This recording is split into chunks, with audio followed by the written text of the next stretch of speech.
ભગવાનનું એક સ્વરૂપ છે આનંદ. ભગવાનનું એક સ્વરૂપ છે આનંદ. હવે આનંદ ક્યાં મળે?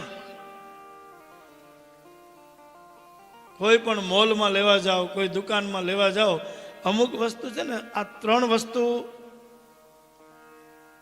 વેચાતી નથી મળતી.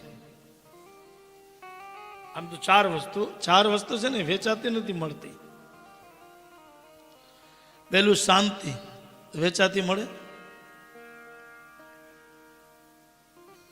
તો અહીંયા શું છે? શાંતિ છે ને, કોઈ ટેન્શન છે. અને ભાગવત કથાનું પહેલું ફળ છે શાંતિ. એટલે એક શાંતિ ક્યાંય વેચાતી નથી મળતી. બીજું માની મમતા ક્યાંય વેચાતી નથી મળતા. અને ત્રીજું સંસ્કાર ક્યાંય વેચાતા નથી મળતા. સંસ્કાર છે ને એ ઉપરથી વયા આવે પરિવારમાં, પેઢીઓમાં.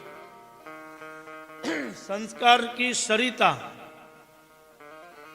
ऊपर से बहती आई है. जैसा जिनका परिवार ऐसा उनका संस्कार.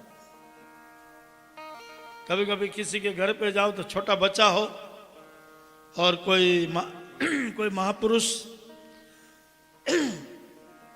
कोई शास्त्री बापा एना घरे जाए तो આપણે એને કેવું ન પડે. ભલે બાળક નાનું હોય કે એને પગે લાગ, એ એમને પગે લાગે. એને ખબર છે કે મારો પરિવાર ઝૂકતો આવ્યો છે, મારે પણ ઝૂકવું જોઈએ બાપ. અને ભાગવત કહે કે જે નમવામાં મજા છે એ અકડાઈમાં મજા નથી. અકડા પણ એવો મુર્દો કી નિશાની હે. અકડા પણ એવો મુર્દો કી નિશાની. અને નમે નહીં બધાને ગમે. ભાગવતમાં પણ નમવાનું કીધું છે. નમજો બધાને.